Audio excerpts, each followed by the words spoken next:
we're stopping by this beautiful home nestled in the hilly landscapes of central Michigan. Say good morning to the real-life MacIver, Mark MacIver. Good morning.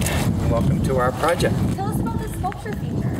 Well, I took a metal sculpting class at Ferris. Wanted to do something with nature, so I chose leaves and kind of a turbo when the wind blows and spiral up. And I made this for my wife for Christmas.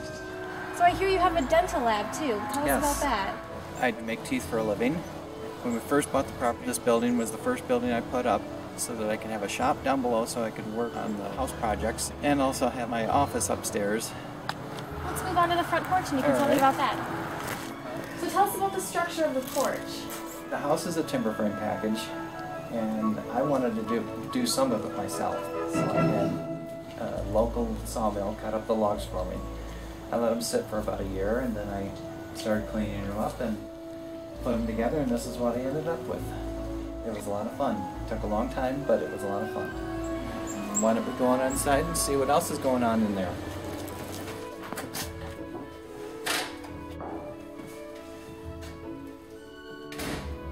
So tell me about these stairs.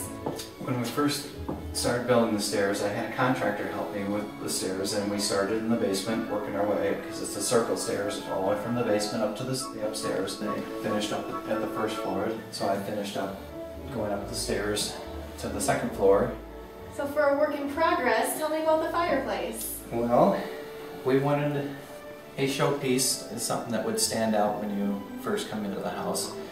Originally, in the design of the house, it was supposed to go on the far wall, but we wanted to be able to see right through the house from the front door out through the back when we built the house. So we put the fireplace here.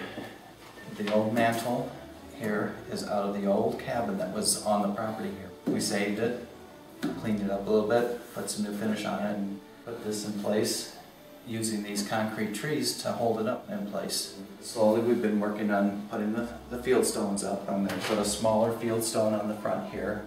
Then we've got the river rock that'll go up above in a kind of a ribbon pattern up there.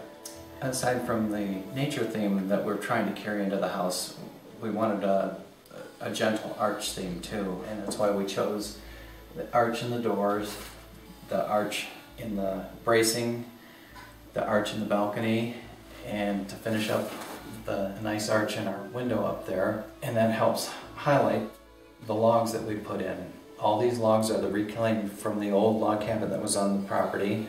We took them to a sawmill and had them cut up into 1.5-inch slabs, and didn't have to do anything to the outer pieces, but the inner pieces we had to reclaim.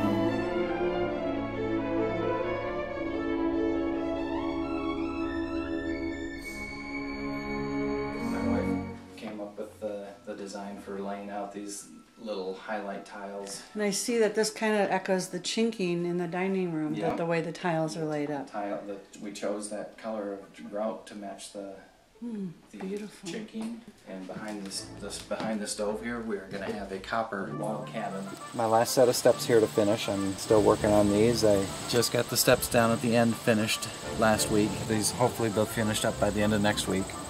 So I heard something about a gazebo. What can you tell us about that? Yes. This is going to be the gangway to the gazebo. There's going to be a platform out here with a nice windows in it, but screens. And then there's going to be a little fireplace in it so that you can come out here on chilly days and even enjoy the gazebo. And it's going to be supported by another tree that is somewhat like the logs we have, the tree trunks that I built inside. It's just going to be a simple firebox. We can have little fires for ambiance. Tell me about your toy.